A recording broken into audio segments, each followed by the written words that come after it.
in Greening Operations webinar. My name is Hannah. I'm from People in Need, the capacity development team, and I will help moderating the chat. We'll start in 2 more minutes and wait for other people to join as well. I would ask you in the meantime to please introduce yourself in the chat in the meantime. And another organizational thing in the meantime is that this workshop will be recorded. So if anyone doesn't want to be recorded, please feel free to disconnect for now, and you can watch the recording of this workshop later. We'll be sending it out after. So let's wait one more minute.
So hello everyone. Welcome to this webinar on how we can support our partners in making their operations more eco-friendly. My name is Petr Schmid. I work as an environment and climate advisor for People in Need. Many thanks for all of you for investing this time to learn more about this topic. Also, big thanks to my colleague Hannah for helping with preparing and with facilitating this webinar. It's a few minutes past. It's supposed to start. So let's have a look at what is this webinar actually about and what's ahead of us. So this webinar is organized by People in Need. People in Need is a Czech organization, like a humanitarian and development organization working in about 20 countries. And this webinar is organized like as part of our efforts to operate both at our headquarters and also in the countries where we work in a more eco-friendly manner. What I will be presenting, it's building on our experience from supporting partners in making their operations more eco-friendly. And it's also, we will take advantage of various resources that we have developed to make supporting partners easier and more effective. This webinar is intended primarily for organizations that want to support their local partners in greening their operations. When I talk about operations, I talk about transport, offices, and what we are buying. It is less intended for local organizations, maybe who would like to receive support, because this webinar is really for those organizations who have the capacity and interest to support perhaps their smaller, either be it local or international partners in operating in a more eco-friendly manner. I'm very glad that so many people are joining this webinar today. We have participants both from People in Need and also dozens of other organizations. So great that there is such a interest, and I hope that this webinar will also contribute to more, especially local organizations receiving support in more eco-friendly operations. The workshop duration is for 1.5 hours. I will try to keep my part short enough so that there is enough time for any questions or for you sharing your own experience with perhaps supporting partners, or even some discussion about what is preventing you from supporting your partners, and how could you overcome such difficulties. The recording of this webinar, also the slides, and also the entire package of the greening resources, which is really quite comprehensive, and it's something that can make your work quite significantly easier, will be shared with all of you latest by Monday. We will send it by email. If you haven't introduced yourself yet, please do so in the chat so that all of us know whom we have the pleasure to share this webinar with. So let's now have a look a little bit in a greater detail. What is this webinar about in terms of the content? What will you have an opportunity to learn? First of all, we will try to get a shared understanding of why we should support our partners in greening operations. Is it just because of we like being eco-friendly, or are there also some other good reasons? I will talk briefly about our experience, and then I will pass the word to my colleague who from Bosnia and Herzegovina, who was one of the country offices that supported local partners. And at the same time, just right after that, I will also pass the word to our colleagues from a partner organization from Nepal, who was actually one of the organizations that People in Need supported. These two examples, they will just illustrate what was it like from the implementer's point of view and from the participants' from the local partners' point of view. And then the biggest part of the webinar will be taken by explaining the key steps that were involved in providing such support. I will also talk quite a bit about how costly or how expensive or how inexpensive it is, because now we are, as many of us, or many of our organizations, we are not in easy times when it comes to financing, and supporting partners in greening operations might not seem really as a priority in a context when the funding is short. But I believe that this is to some extent misconception, which I would like to address during this webinar. We have generated, while supporting partners, quite a few lessons, both positive as well as less positive. So I would like to share them with you, and then I will introduce the whole package of all the resources, all the tools, guidance, and other documents that can make your work easier. And as I mentioned earlier, we hope that there will be enough space for any questions or any comments that you might have. So this is what is ahead of us. Let's get started.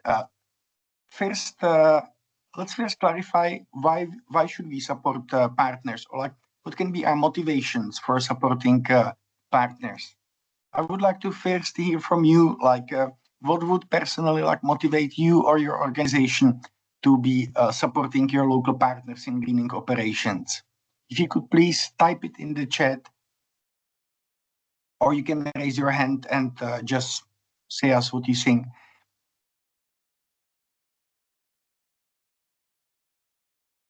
So the question is, why do you think that larger organizations, or generally any organization that have the capacity and interest, should be or could be supporting their partners in making their operations more eco-friendly?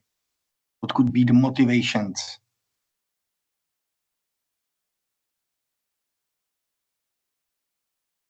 If you can please type it in the chat or just raise your hand.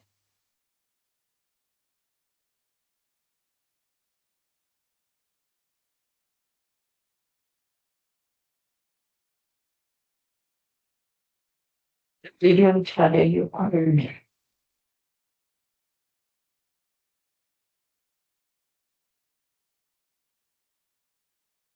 So let's just take a moment. Okay, so many good reasons coming. Let me have a look at them. So Barbara is talking about credibility, which is really very good point. We shouldn't be part of the problem. We shouldn't be contributing to something that is like hampering the lives and livelihoods of people. Similar comment is concerning the just following the do no harm principle. So supporting organizations to operate in a manner that just doesn't cause harm. To save energy and to bring some environmental benefits, but also to reduce expenditures. Yeah, very good point regarding the fact that actually local partners often implement a large share of the work that we are doing, of the projects that we manage to secure funding for. And so we cannot really say that we operate in an eco-friendly manner if our partners who implement part of, in fact, our projects are not operating in an eco-friendly manner.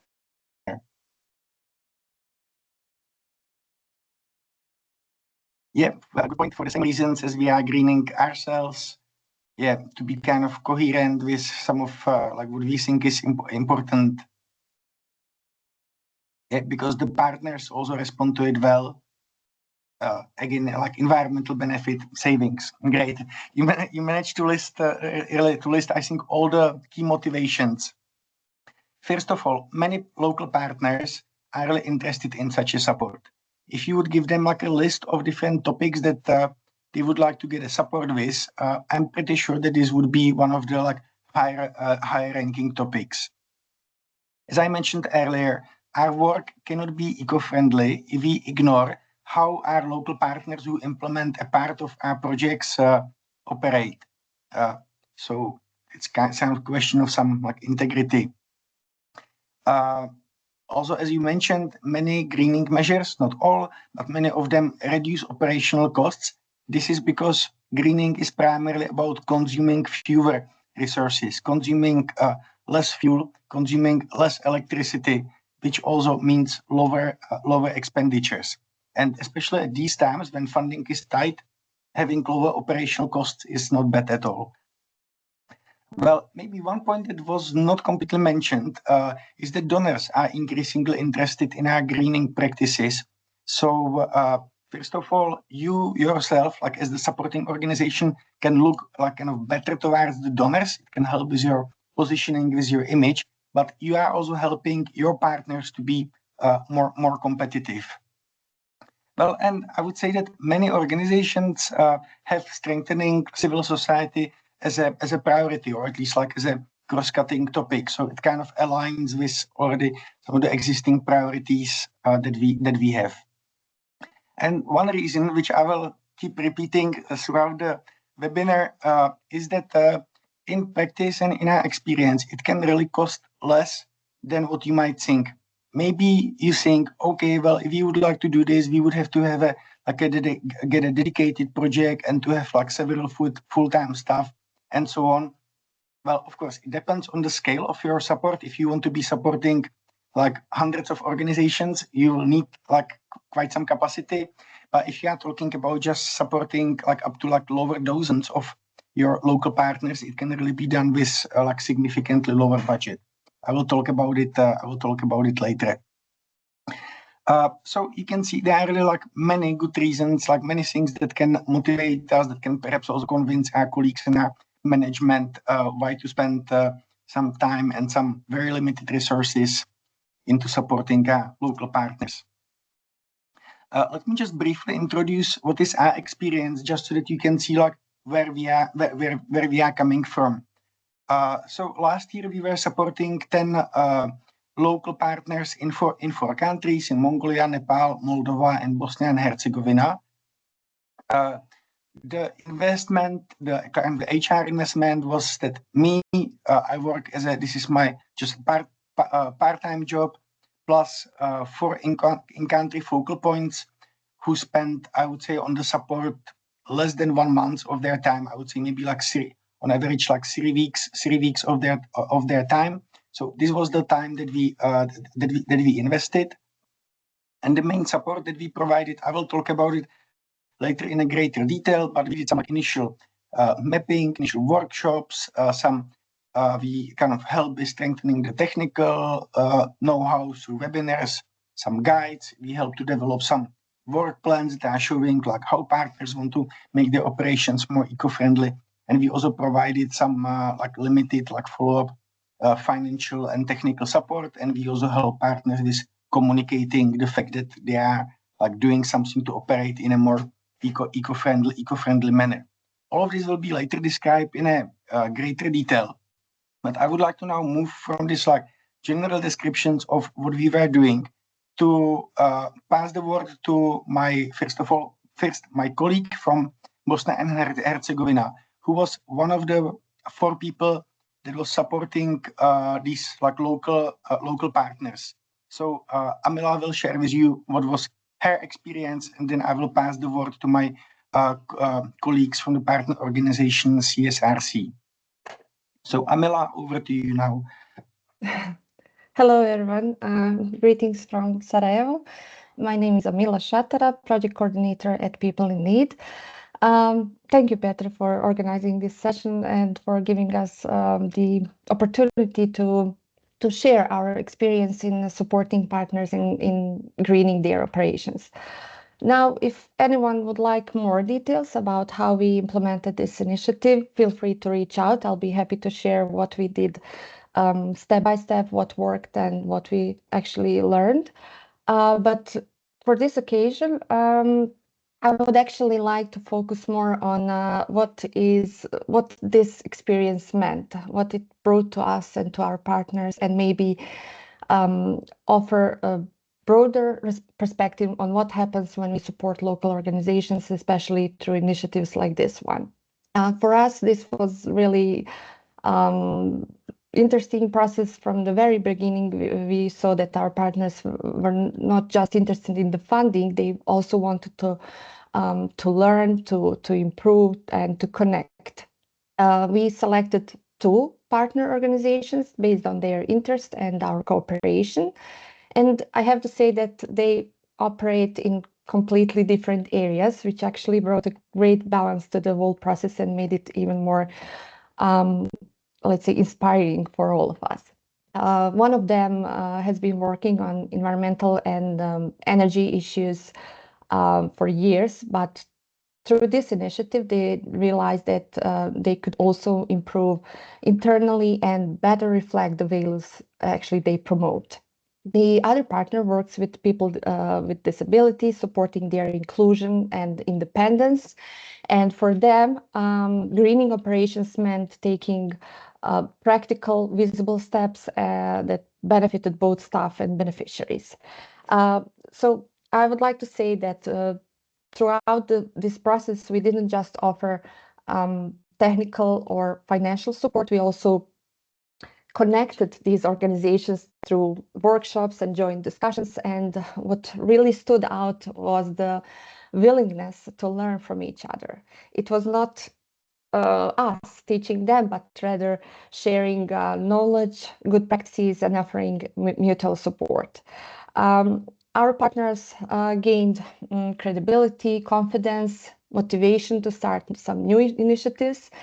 And also what we gained is the satisfaction of helping them grow, work in more eco-friendly ways, and also knowing that we are all contributing to a common goal, because we all live in the same environment, we all breathe the same air, and we all share the same responsibility.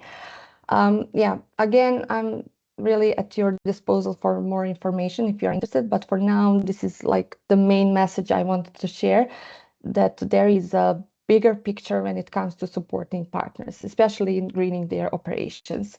I think that small steps lead to, ripple effects, and that's something worth investing in.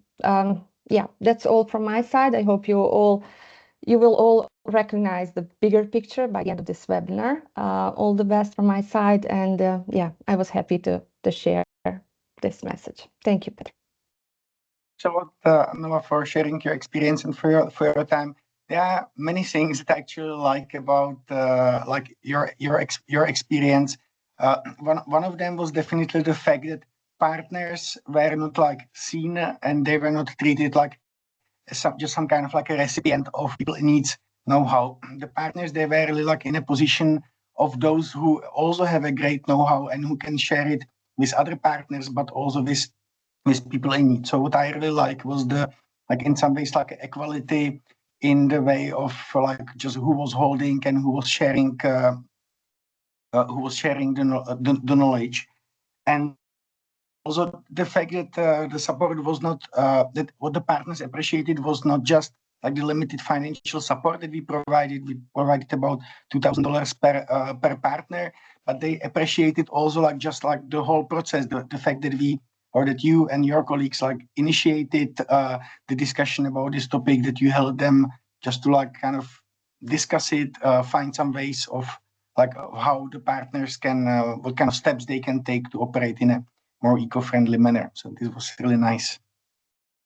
So thanks a lot. And now let's pass the word to, I don't know to whom, because both Santosh and who is the project coordinator from CSRC, and Lokendra, who is the logistics officers, they are these days operating in rural communities in Nepal, and they were not sure who will have a better internet connection. So they said that both of them will volunteer for presenting their experience, and that depending on who has a better connection, then that person will talk. So I'm now passing the word, not sure whether to Santosh or to Lokendra. So let's see who will speak. Thank you for the floor. Good afternoon, everyone, and thank you for the opportunity to be part of this important initiative. So I am audible. Yeah. So am I audible? Yes, we can hear you. Thank you. So as a logistic officer at CSC, I had a privilege to support and contribute to the greening operation campaign conducted in collaboration with PN Nepal.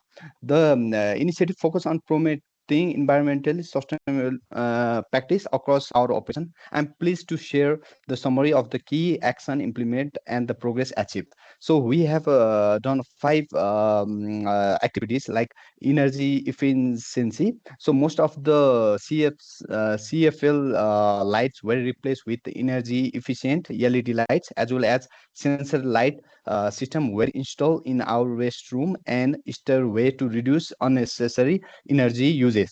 These changes have already contributed to noticeable reduction in our electricity consumption and cost, and other sustainable activities in transportation. Our staff were encouraged to walk or use shared transportation to reduce fuel usage and emission. To further support this, CSSC has procured an electric vehicle. Now for a short distance, we encouraged our colleagues to travel with EV vehicle for fuel to minimize fuel consumption and environment impact. And another one is our paper conservation. Like we implement double side printing for photocopy paper for reducing paper uses and promote sustainable office practice. And other thing we use like water management.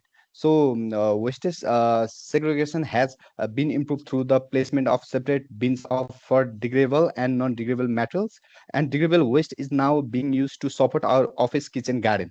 Single-use plastic have been replaced with eco-friendly alternatives such as glass, water jugs, and by wooden pen holders. Composting tools and gardening equipment were also procured to maintain the kitchen garden and support our transition towards the plastic-free office environment.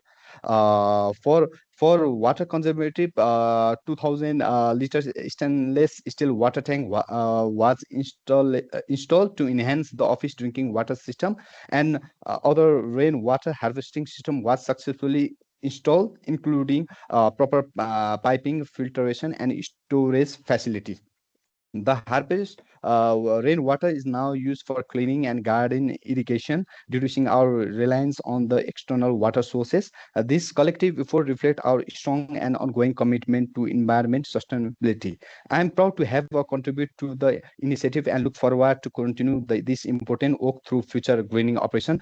And I would like to just point out for two, we are undertaking significant project and initiative, however small and smart action that we we have overlooked could yield even greater benefits. And to ensure the success of this greening initiative, both organization and personal commitment are crucial. Thank you very much. Well, big thanks mainly to you, Lokendra, and to your colleagues who work on this initiative. I was really quite impressed how this like very limited funding and also like relatively limited time you really managed to like introduce in your organization like a very wide range of measures that concerned energy, concerned waste, transport, water conservation. So well done on this. Let's now. So these were just like for you, like the participant, just some like illustrations of what was the experience like from the staff of people in need that actually provided the support, and what was the experience from like one of our partner organizations.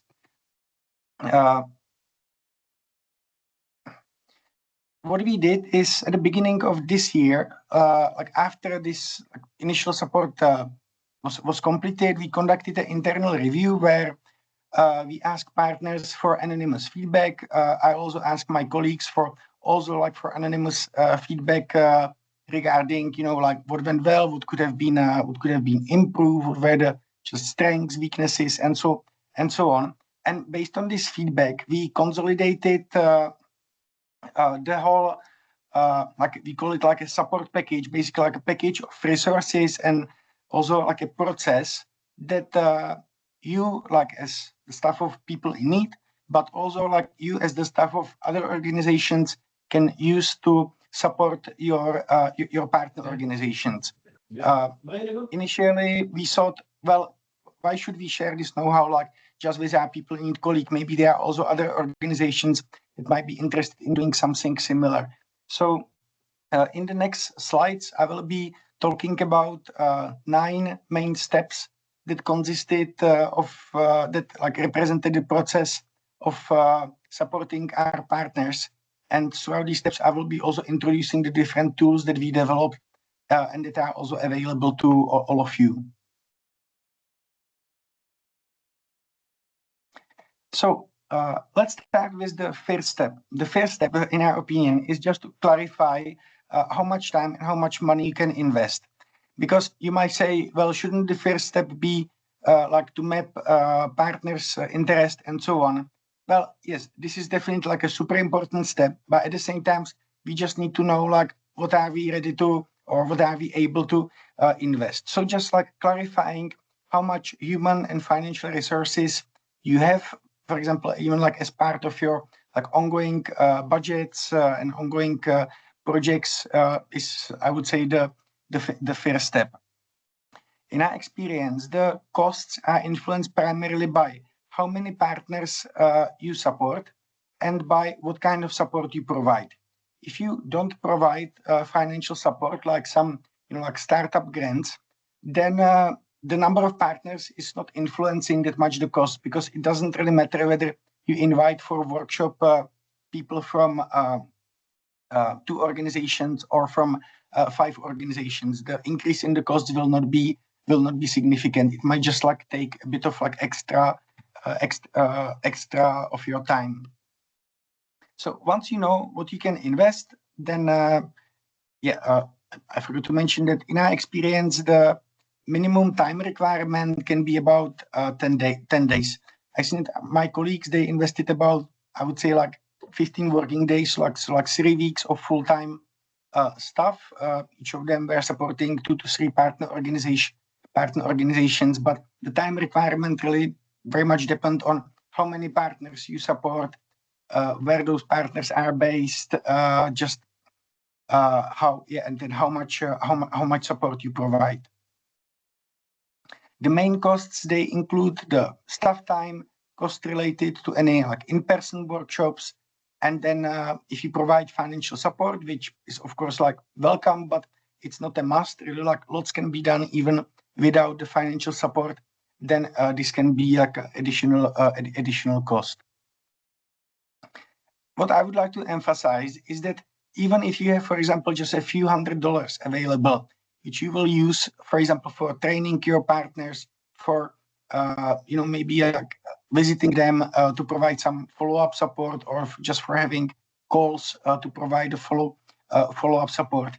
Even such a very small budget can already achieve some very positive outcomes. So it's not really a question of just having tens of thousands or hundreds of thousands of dollars before you can even start. And what's also important is that most of these costs can be funded from the project budgets. You don't even if you don't have a dedicated project budget, you still have a project in your budgets, things like supporting logistics, supporting office supplies, supporting consumables, supporting capacity building. And often it's quite easy to charge at least some of the smaller costs to these budget lines. I will talk about it later. Then the next step is still focusing on you. It's still before you approach any of your partners, and that is to ensure that the staff that is promoting the various greening measures has a good understanding of which of the measures are really most impactful, because there are, I would say, maybe even over hundreds of different measures that you and your partner organizations can take, but their effectiveness really differs quite significantly. You can have a single measure that is just more effective than 5 other measures. So it's worth really ensuring that the people who provide the support have this at least essential technical understanding, so that they know what is it, what should it be, what the focus of these efforts should be, because the focus should be primarily on the most effective and at the same time on the most feasible measures. Yeah, so the person who provides the support should be familiar with them. And so how to achieve it? How can you make sure that the person has the essential know-how? So for people in need staff can take advantage of our guidance that we have at the greening part of our internal site, Confluence. If you click on this link, it will take you to a site that many of you are already familiar with. This site provides guidance on about 50 different measures that people need analyzed as the most effective and the most impactful ones, and it also provides guidance on their implementation. If you are working for other NGOs, perhaps you have some of your guidance, or if not, you can take advantage of the thematic guides that we prepared on 5 priority topics, so related to saving water, energy, making transport more eco-friendly, producing less waste and managing it better, and then also making now I forgot the last one, but basically covers really all the essentials. And for these 5 key topics, we also prepared last year webinars, which we recorded, and we made them available at the Civil Society Now website, which I will talk about later, so you can also watch them. And I would say that going through these resources will really give you a good basic understanding of which measures makes sense to promote. If you have in your organization envy focal points, which is, for example, the case of people in need, where in each country we have dedicated envy focal points that are in charge of making our operations more eco-friendly, or if you, for example, have a sustainability manager or any other similar position, it's also worth perhaps talking to this person who has a good technical understanding of which measures are worth promoting. The required investment for this is about half a day to 1 day, depending on what's your existing level of knowledge and just how many resources you decide to review. So right now, at this point, you should know how much time and money your organization is able to invest, and you should have a fairly good understanding of which measures make sense. So then the next step is to start communicating with your partners. or to engage your partners. Just a moment. I stop seeing the slide for a moment. Yeah, great. So it's about offering to your partners the possibility to participate in this initiative. Based on our experience, we would recommend that you focus primarily on partners that really have a genuine interest in making their operations more eco-friendly. And related to this is also partners that have the right motivation. I don't mean it like in any negative way, but in our experience, sometimes partners like primarily wanted to get the funding because they perhaps needed to purchase something for their offices, but maybe their motivation for making like a more comprehensive changes to the way they operate, like changes that could like really reduce their operational, like the impact of their operations. Perhaps the motivation was lower than kind of the need to secure funding for some office equipment or for something else. So these material motivations, they are of course like there is nothing wrong with them. It just should not be the main motivation. Another criteria is that the partners are willing and are able to invest the required time, because it's not just about the time that you have to invest, it's also about the effort that they have to invest. So if the partners are super busy and they are likely to be very busy for the next, I don't know, half a year or year, maybe it might be later to engage them like at a later stage and for now work with someone else. And likely you might also want to prefer to work with partners that, for example, you haven't, or to support partners that you have not worked with, at some point in the past, but that you are working on right now, or that, for example, you will start working with soon, like as a part of a project. The reason for this is that if you want to like tap into your project budget, if you, for example, want to use a part of the project's office supplies or consumables or training budget to cover some of the costs, then it just makes it much easier if the partners that you support are engaged in an ongoing or a future project. So here we would recommend that you either arrange like online or face-to-face meetings to, in fact, like introduce what you offer, and at the same time, what would be the requirements from the partners.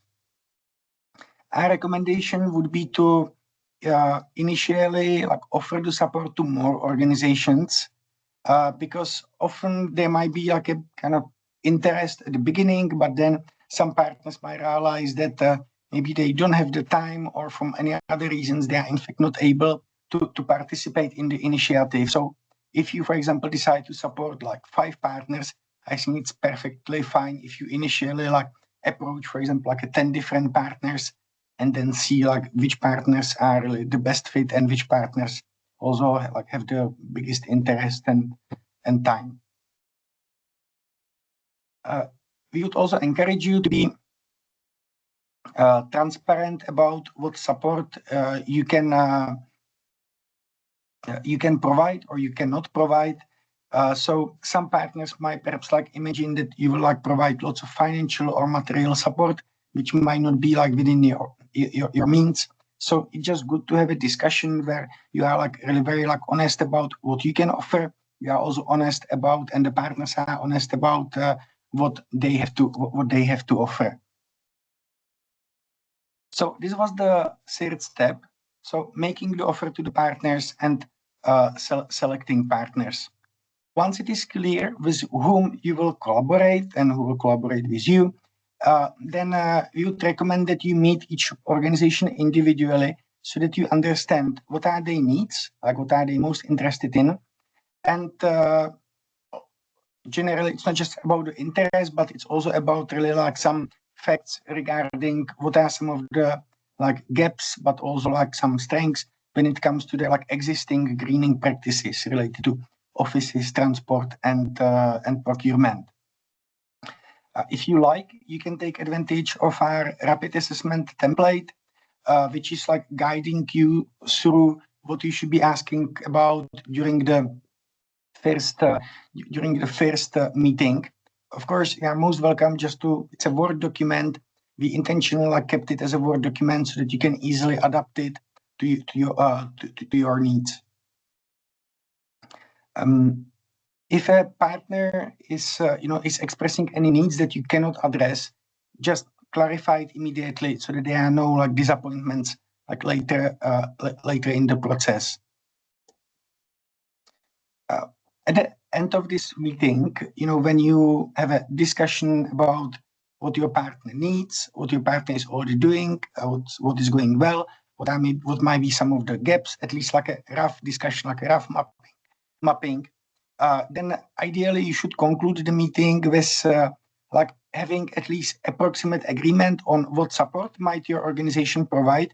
No need to go into any details, but just approximately what you could help with, and also what is the partner committing to. So for example, you can agree that you will provide some a technical training, that you will help partners, for example, to select the most effective measures, and that you have, I don't know, for example, $500 per partner to also support some of the less expensive measures. It's very important. I would really very much like to emphasize it, that each partner appoints one or two focal points, someone who is you can communicate with, and someone who is driving the agenda. Without having a good focal point, someone who is motivated, and also someone who has the mandate, someone who is not perhaps too junior in the organization, so that he or she would have difficulties to be facilitating the process. Having such a good focal point makes the work easier and much more effective. And also we recommend that you just discuss the approximate timing and the next steps, so that everyone is leaving from the meeting with a good understanding of what is ahead of them. So once you map out this, clarify the expectations, everyone knows what will happen next. We recommend that the first step is to organize an introductory workshop that is helping partners to understand how exactly they can make their operations more eco-friendly. So what are the different measures that they can take to reduce the impact that their offices, logistics, and procurement have on the natural environment. During this meeting, it's important that you engage also the senior management, because you really need their commitment. Otherwise, there is a high risk that once you finish the support, if there is not a commitment from the top management in the organization, then it might just the initiative might just fade. Other suitable participants are people like logistics staff, procurement staff, office management staff, simply all those people who influence how operations are managed.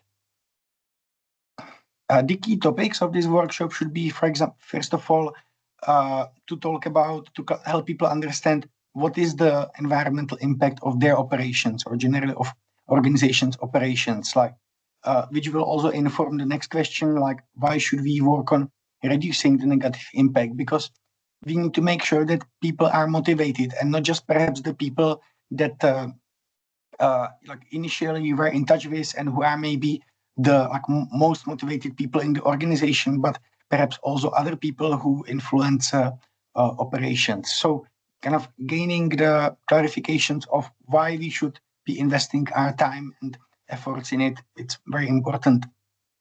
Then I think most time would be taken about clarifying the various measures that can be taken. I would encourage you to focus especially on focusing on the most impactful and the most feasible measures. As I explained earlier, there are really many measures that can be taken, but just their effectiveness is often completely different. So just focus on what really brings the biggest environmental benefits. You can then also discuss with the partners together the process of integrating greening operations into the way their organization work. perhaps the answers of how it will be done, this is something that should be said by or answered by the partners, because they understand the best how their organization works. And then you should also be very clear about what support you offer. Also based on the previous discussion that based on the initial discussions that you have had, just so the people understand that they have a task ahead of them, but that you are really doing something to make the task easier for them. In our experience, such a workshop can take about 6 hours, so like a shorter day or longer half a day. But the duration really very much focus on just what are all the things that you want to cover. Maybe you might want to decide that, okay, you want to split this one bigger workshops into two smaller workshops, or that you want to make it, I don't know, simply differently. It's up to you. This is just like based on our experience. We will also share with you pre-prepared slides that we used for the introductory workshops. They are see it as a template, and below each slide there is a guidance for the facilitator that is saying what the facilitator should be doing or the facilitator should be saying. But please see this just as an inspiration, just as an example, and we very much encourage you to adjust these slides and their content and what you will be saying really to the local context, to your capacity, and to the partners' needs. But in our experience, just the fact that we provided the in-country focal points with these slides, it already made it much easier for them to organize and to facilitate the workshop. Then what should be the outcome of this workshop? What can be your expectation? Hopefully you will manage to increase the various staff's members' motivation for working on greening operations. You will also increase their understanding of what are the different actions, practical actions that they can take. You will also help them understand that there are actually a different type of support that they can ask you for. And they should also be leaving the workshop with a clear understanding of what will happen next, who is supposed to be doing what and when. So that's about the introductory workshop. Now, the fact that you conducted this workshop, the workshop may be good in maybe increasing people's basic awareness and motivation, but very likely it will not be enough to ensure that really just things will start happening, that the partners will start implementing various measures, and that they will be able to implement them well. Mainly because it is just if you come up similar as if you come up with an idea, the fact that there is someone kind of raised the idea, the process from idea being raised to actually actions being implemented, it's quite long. So it's important that there is some kind of a step in between. And the step in between that we recommended is that you help partners to develop a clear work plan that is showing what exactly will be done, who will do it, by when, how, or where, and so on. So basically a simple, we are providing a template of the work plan where you can just really list everything that needs to be done. And it just makes it easier to understand what is all the work that is ahead of the partner. The work plan, the content of the work plan, it's prepared by the partners. It's not something that we as people need and would be telling them, okay, you need to do this and you need to do that. We just provided a template, but the decisions of which actions will be taken were up to them. Having a clear work plan has really multiple benefits. First of all, it makes the implementation easier because everyone knows what should be done, where, how, and so on. It makes people who are responsible for the various measures accountable, because somewhere is written that they are supposed to do something by a certain date. And if there is a good management of this process, especially if also the senior management is involved, then it creates some extra incentive or pressure within the organization to really get the work done. And the work plan also makes it much easier to track progress on implementing the measures, and also on seeing like which are the measures that perhaps were not implemented yet and might need attention, for example, in the coming period. The process of helping partners to develop the work plan, in our experience, has several key steps that we would recommend, like not to skip. First of all, we have developed brief technical guides on the various topics I mentioned, like saving energy, making transport more eco-friendly, and so on. And also we recorded the webinars which are explaining how to implement the key measures. So you can ask your partners to either watch the webinars or to read the guides, just so that they get this like essential understanding of what are all the different measures that can be taken. Really do encourage partners to do this, because in our experience, if partners skip this step, then usually the quality of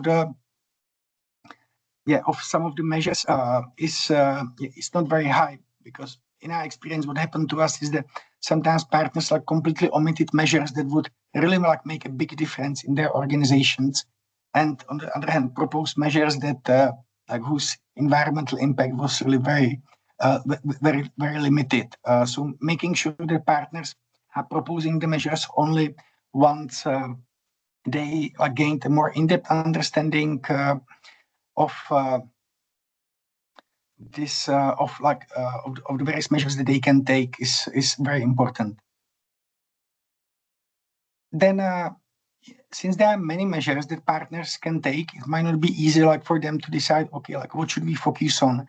So we prepared so-called self-assessment checklist, which is basically just a simple checklist where partners can check all those measures that they already implement. They can check whether they have them in place fully or partially or not at all. And based on this self-assessment process, they can understand very quickly what are their main gaps, and then this can help them to focus on addressing these gaps. In our experience, it's a very useful tool. Again, we cannot, of course, and we don't want partners to be forcing them to use such a tool, but I would very much encourage you to just help your partners understand the value of just doing such a quick assessment. And then only the last step, only the third step, is about offering partners the template of the work plan. Of course, if they want to use their own template, it's also fine, but to make it easier for them, you can offer the template, you can explain how it works. It's just a simple Excel overview. You can also provide some initial guidance on how to use the work plan. And then once partners prepare the work plan, it's good if you can perhaps have an online call with them. You can go through the work plan and provide them feedback. In the feedback, definitely do appreciate all the positive, impactful measures that the partners proposed. And at the same time, if you sense that, for example, some other potentially highly impactful measures were omitted, please discuss with the partners whether they also consider these measures and whether they would be interested in implementing them as well. Yeah, and as I already mentioned several times, really do make sure that you focus on what is most impactful and most feasible. Many measures are easy to make. They even look nice. They sound nice, but their environmental impact is close to zero, or can even be negative. And so it's good to focus both on the impact and feasibility. Then once partners have made a plan, so partners have a clear work plan saying what they will be doing. It's good if we just don't leave them in it. It's good if we help them, if we make it easier for them to implement the work plan. So I would like to now ask to all the participants, what kind of follow-up support would you provide?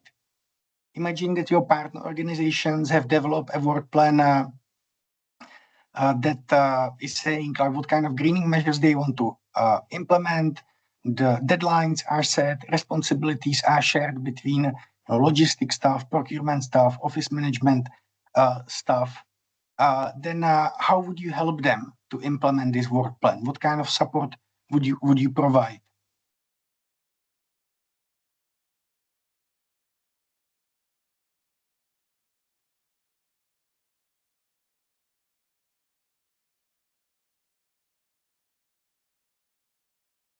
You can either raise your hand or you can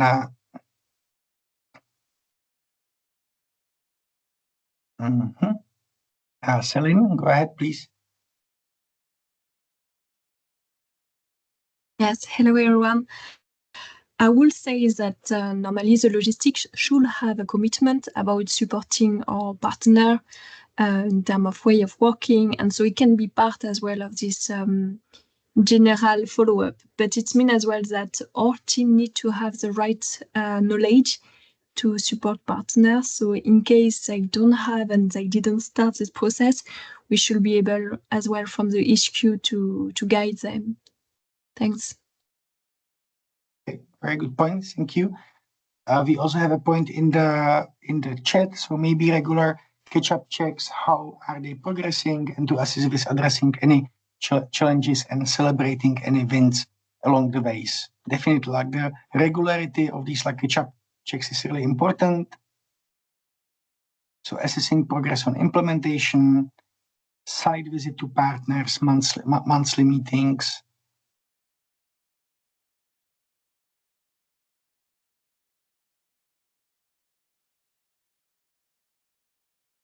So these are some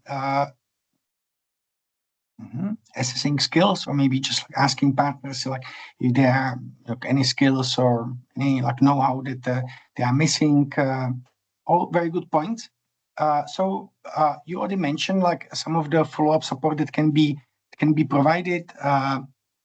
First of all, you can be meeting with the people that are responsible for implementing the various measures, and just having really like more in-depth discussions regarding how they want to implement the different measures. So what kind of measures they want to adopt to, for example, make their transport more eco-friendly, or to make their procurement more sustainable, or to be like using less water.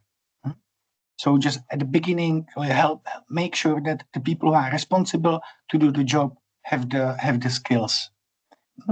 Paula also raised her hand.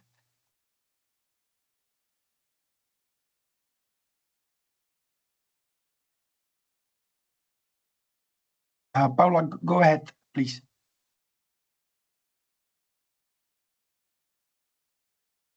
I think your mic is muted.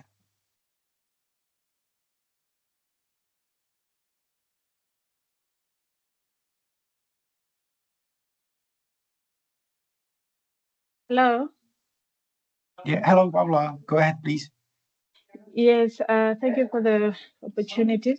I was just saying perhaps the logistics department of the organizations can also promote consolidation in terms of transport. If there are any consignments to be collected to assist during the operations, they can promote consolidation of routes. Yeah, in order to very good point. So reduce- like working on like car sharing or carpooling. So perhaps like Yes. not seeing the greening efforts of your partner NGO in isolation from your own like greening efforts, but perhaps like seeing where there might be some complementarities. Very good point. Well, what else can be done? We can be providing partners with some like examples of measures that were perhaps taken by other organizations. Many partners also want to develop some like reminders, for saving energy, for example, or they might want to produce. You could see the example of our partner organization from Nepal. They develop like different posters that also like communicate towards their colleagues, like what are the kind of practices that everyone should be following. So just sharing examples can help. Many organizations also want to consolidate their commitments, like in an environmental policy. So, for example, offering a template of such a policy. that can also help. As you mentioned, as many of you mentioned, like organizing regular support meetings, just tracking progress. And then what I would like to emphasize, and what has really worked well for us, is enabling the different partners to share their plans and to share their experience among each other. Because as Amila mentioned, and also then like I was highlighting it, it's not that like you as the kind of supporting organization will be the ultimate holder of the greening know-how. Your local partners often also have like a very good know-how on how they can make their operations more eco-friendly. So just seeing both the partners and you like as the kind of holders of this know-how and enabling like a greater sharing between like who is doing what and how, that's also something that can help.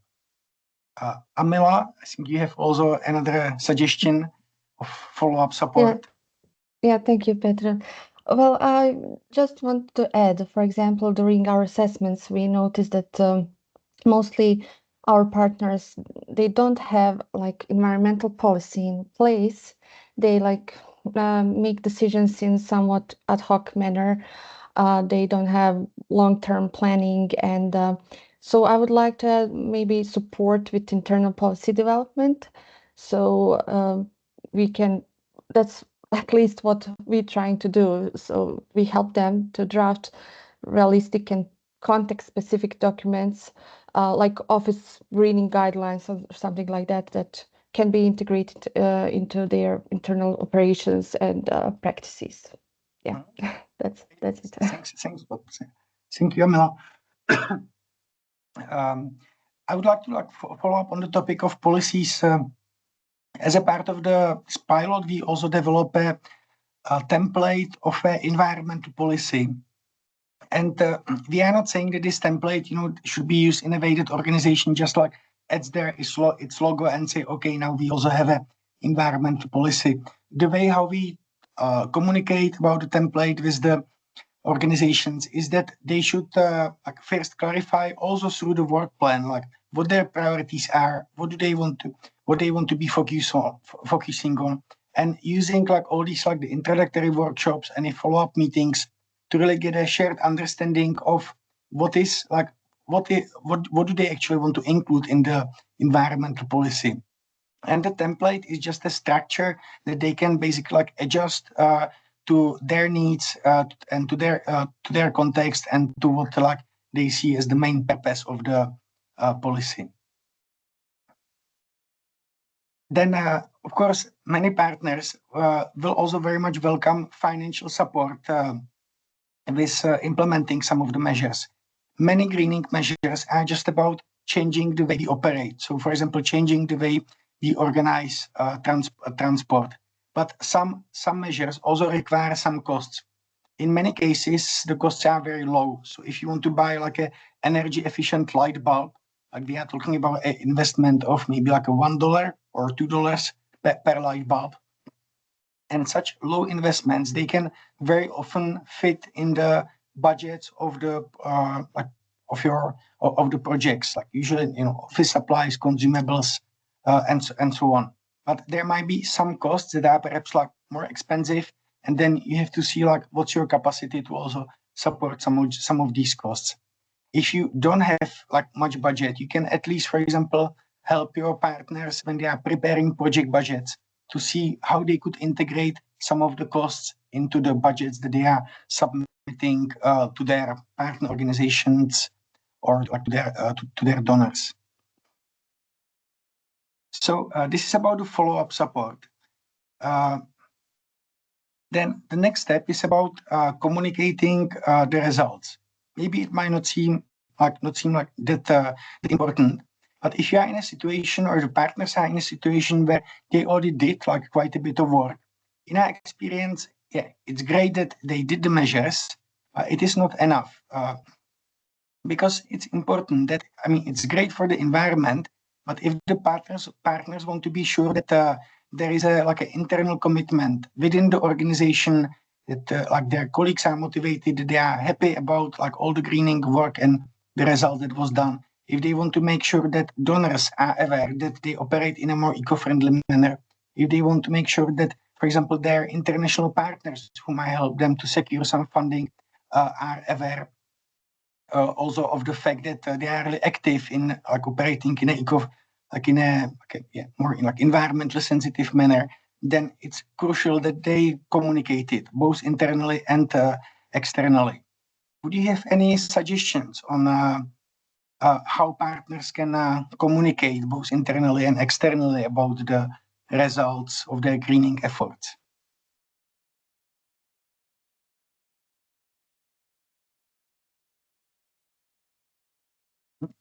Michaela, go ahead, please.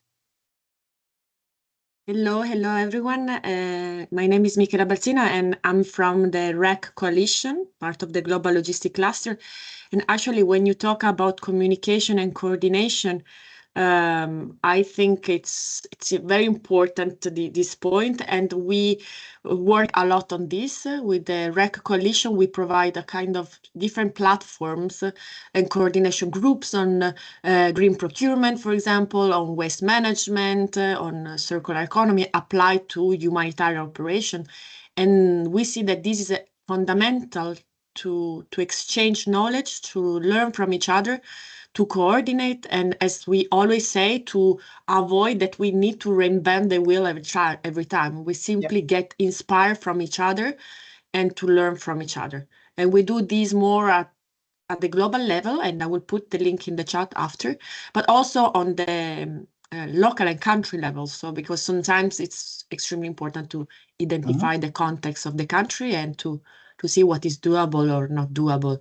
And for example, what you were saying before about the electric vehicle, we know that is not applicable every time. So we need to understand to who we are talking and what we are promoting and which stories we are sharing, because sometimes it's not applicable everywhere. Yeah, right. Yeah, definitely. Like sharing through REC and also through like other platforms is one way how partners can communicate about their results.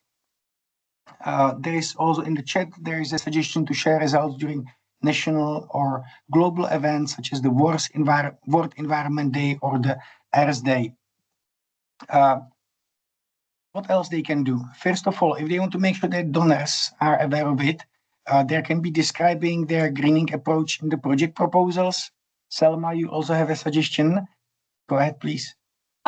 Yes, I was just thinking about, the actual way. So I'm not sure if that aligns with your question, but I was thinking that it's important to pair the success with some human story, like to make it a bit.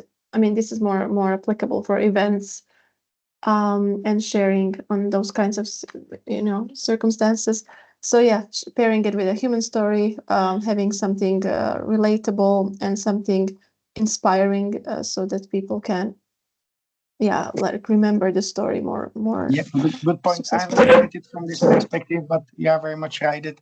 That helps, like this, making the communication more effective. So just looking at this like more like kind of factual, like more from the perspective of the different channels. So describe whenever a partner organization is preparing a project proposal, making sure that it is described like in either like in the environment mainstreaming section of the proposal, but also throughout the activities, like what are the ways that different measures that were taken to make the operations related to the project more effective.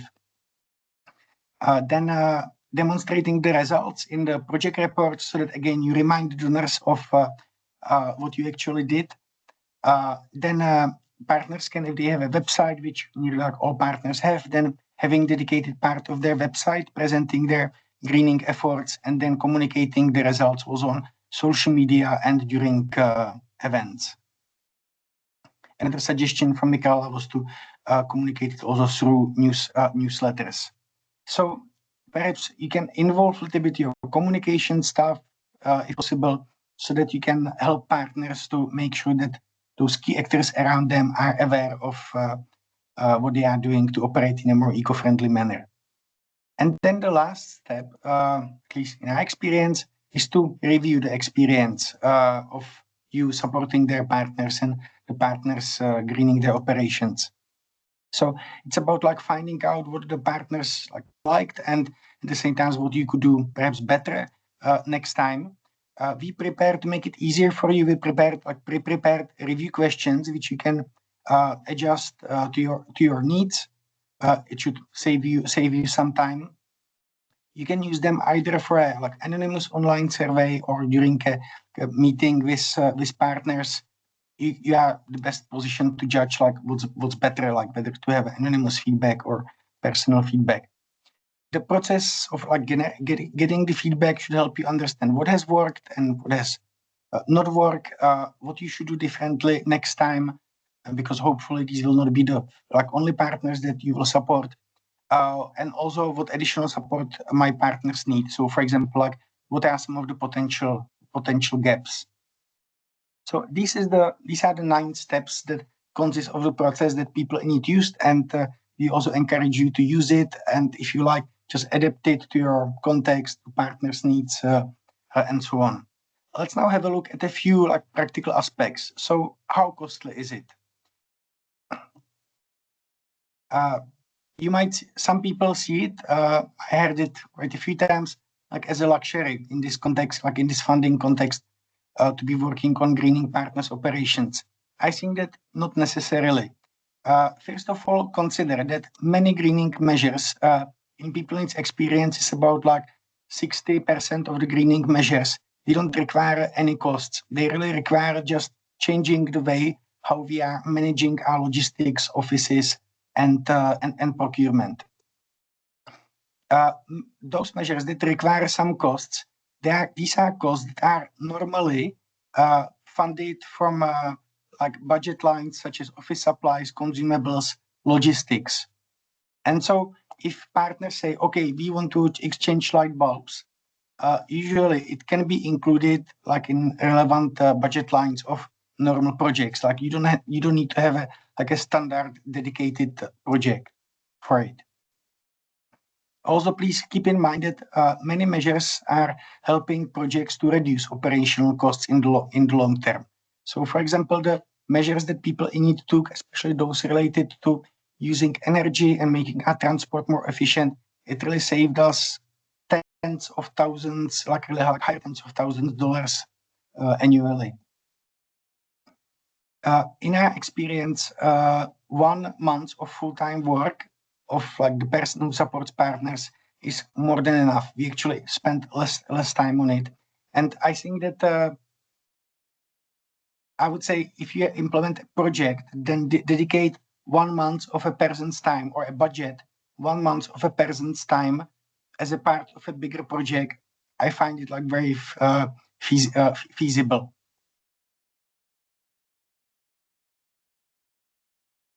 Yep. So so this 1 month's project, it just like consists to 1 month's salary. So I would say like nothing that would be like not feasible. And just when you think about costs, always keep asking like which measures will save the most energy, the most fuel, the most water, or will prevent the most waste at the lowest costs. Always compare the environmental benefits and the costs, because this is really what will make the support more cost efficient.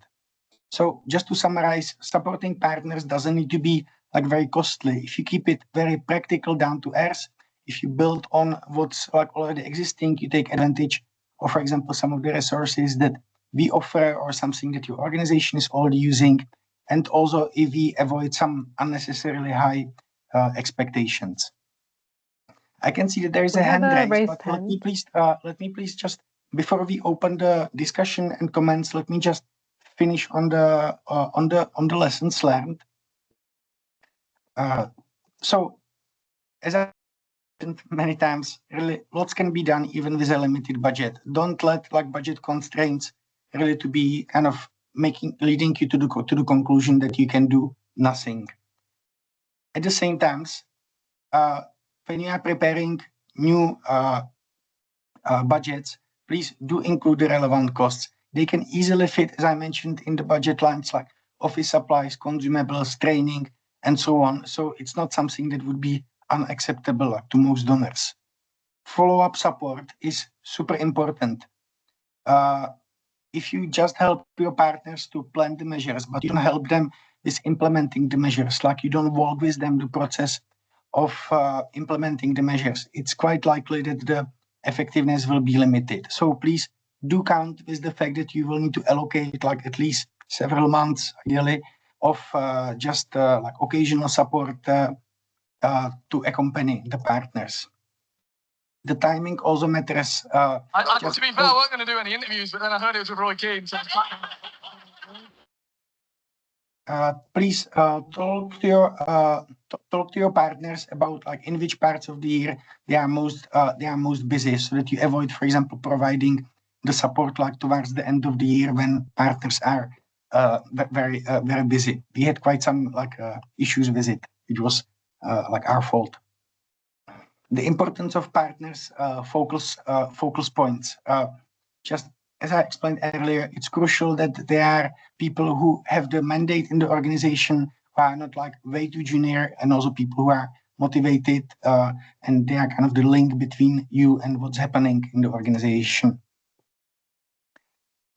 We were, in the case of some partner organizations, we were a bit struggling with maybe being able to communicate well the value of preparing the work plan that was showing all the measures that the organization wants to take and was showing like who will do them by when and so on. Some partners just saw it as a kind of like an application for our funding rather than a tool that could help them to implement the measures more effectively and to monitor progress on implementation. So if you think that using the work plan is something positive, maybe do a better job than we did, like at communicating the value of it. Also make it please clear that clarifying is primarily about changing the way we operate, in the way we behave. It's much less about buying some like new green goods that would make us eco-friendly. Very important, please do take advantage of the partner's existing experience. I already said several times, I don't want to be repeating myself too much, but at the same time, I want really this point to come across very clearly.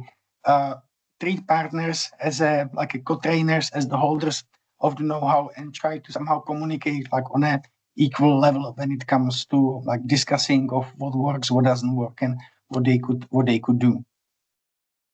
And just make sure that everyone is engaged. Like avoid the mistake, for example, focusing a lot on the NV focal point, while, for example, not engaging enough the senior management or the key people from the logistics, procurement, and office management teams, or simply those people who have these responsibilities.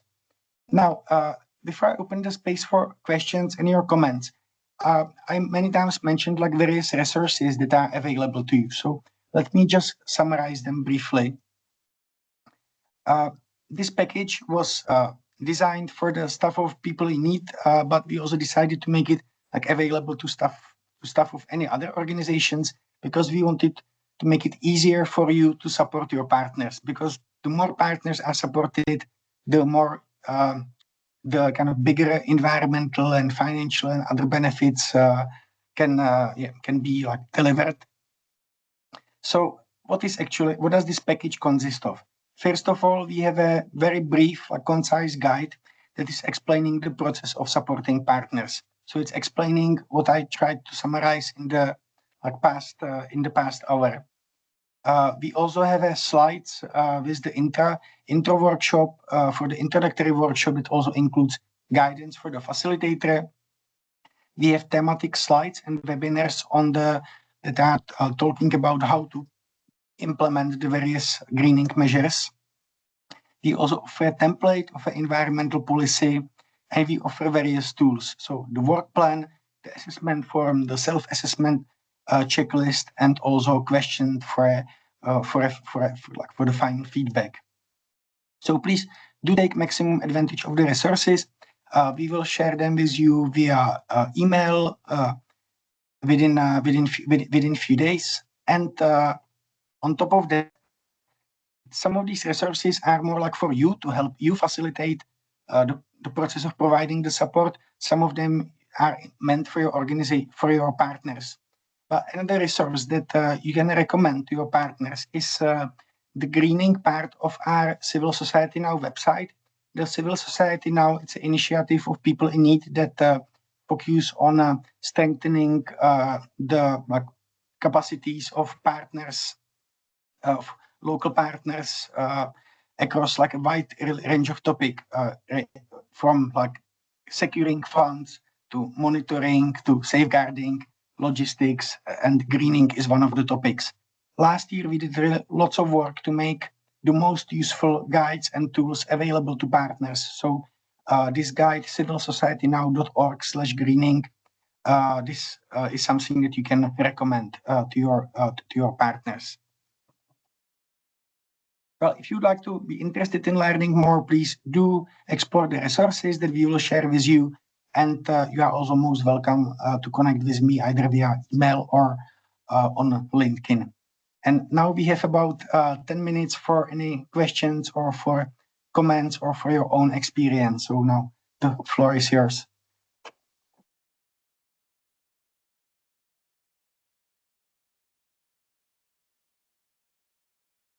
We have a raised hand here. Feel free to unmute.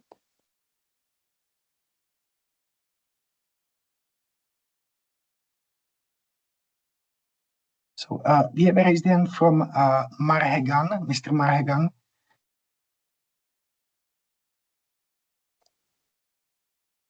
Yes, good morning, everybody. Good morning, Chairman.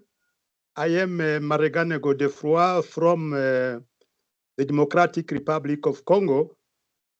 First, I apologize for my being late because of conflicts of agenda. Anyway, I have learned a lot. The presentation about key lessons learned, support package, and greening operations.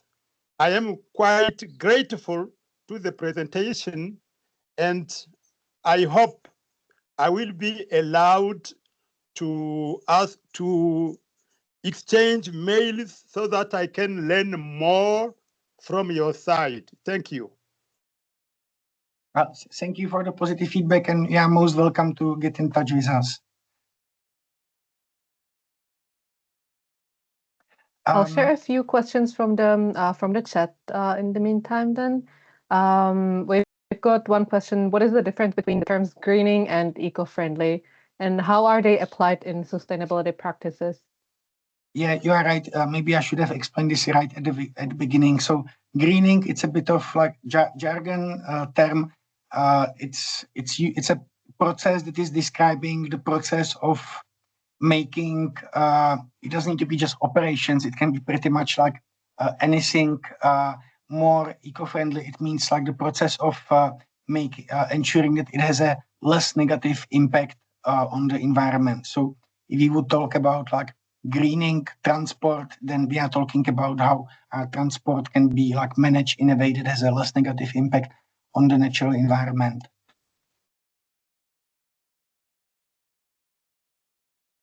Then we have a few more questions. So Nook asked a few. One of them was after presentation from our PIN colleagues, which was what support did you get from people in need that was critical to make this a success? Is it financial support?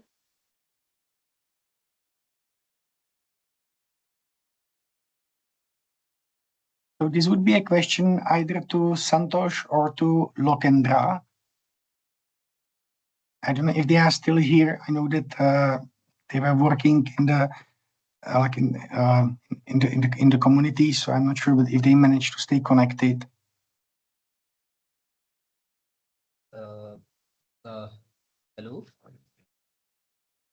Hello, Lokendra. The question was what kind of support you received from people in need.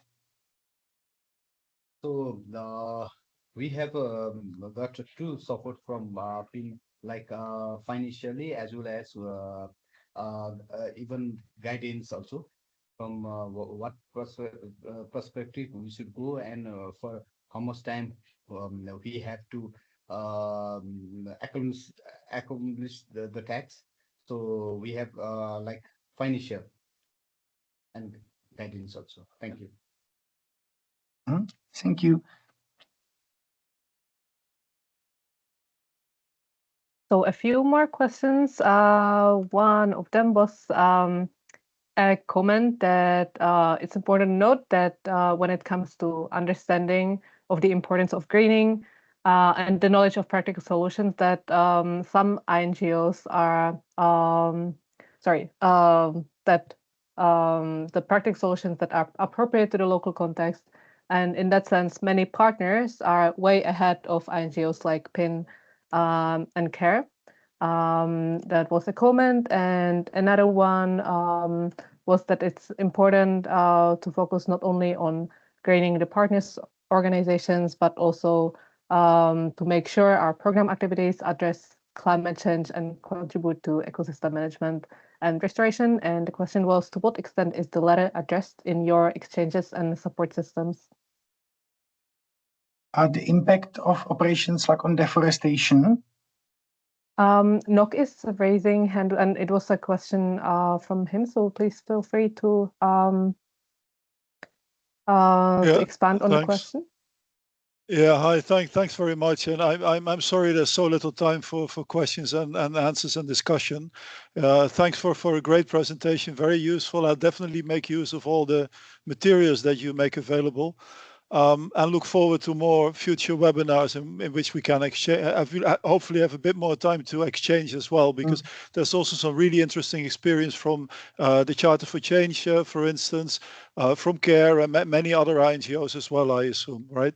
So yeah, just two things that I think are important. One is obviously you're focusing very much on greening your partner organizations, greening operations, which is extremely important, useful, and thanks for that.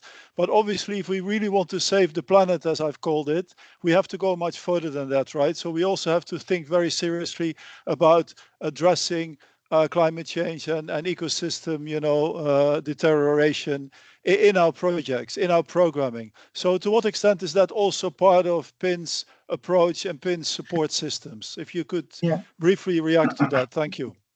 Yeah. First of all, apologies for not having enough time for the discussion. I was too optimistic regarding like how much time I will need to cover the 9 steps. If you look at what People in Need is doing, we have 3 key pillars. We work on emergency response. We work on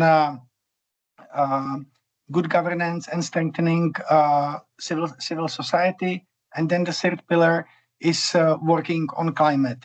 So we have both climate change mitigation and climate change adaptation programming. I will not be listing everything that we are doing, but if you are interested in it, it's one of our key 3 pillars. And if you look at our website, you will find much more details about what we are doing, also to address some of the underlying causes and the impacts of climate change. Okay, great. Thanks very much. That's the answer that I expected. And I think there's ways also you can build this into the exchanges actually that you're having with partner organizations on greening their organizations operations as well, right? To make a clear link there with programming opportunities, with funding opportunities, etc., etc. So happy to exchange more ideas about that, maybe in the next webinar or so. And then, yeah, the other point which I really wanted to underline, and that's why I asked that question, was more actually a way of making a statement and asking a question, to be honest. And that, that it's really important to realize that this is not like a one-way street exercise, right? That, in my opinion, the exchange with partners should really start with us as INGOs listening to our partners, because there's a wealth of experience there on greening. It's not just their understanding of the local context is obviously so much better than that of us, foreigners, but it's also really that they have so many solutions, from being involved in this type of exchange myself for, well, the better part of 30 years now. I've learned so much from local partners, from community members, that is now helping us in our greening our own, organization operations and in programs worldwide. So I think really important to underline that it's not, like us telling our partners what to do and us sharing knowledge capacity, with partners. Clearly, when it comes to funding, we probably have more resources than many local partners have. When it comes to knowledge and understanding and wisdom, and knowing what is appropriate, to the particular context that we are in, we really need to listen far more than we're currently doing. Thank you. Yeah, The only thing that I can say is that I very much like echo with you. I agree with you, and I was also trying to emphasize that such type of support should be more about like partnerships when it comes to the know-how that we have, and that it should not be about like the bigger organization being like the one who is just like pretending to have all the know-how, and that the local partners are just like the recipients. It's about taking advantage of everything that both the supporting organizations and the local partners know. And I think with this, we will conclude this webinar. We are trying to make our webinars as useful as possible. And one way it is helping us to make them of a good quality, hopefully, is your feedback. So I would like to ask you if you can click on the chat, click on the link that my colleague Hannah will copy in the chat very soon. And if you can please answer the 3 questions that are included. It takes about 30 minutes to 1 minute, 30 seconds to 1 minute. So it will not take much of your time. So the link is in the chat. Once more, many thanks for your time. Thanks to our colleagues, partner organizations who presented, and also to all of you who shared your feedback and your experience. Have a good day. Thank you, Peter. Thank you. Thank you. Thank you. Thank you. Thank you. Thank you.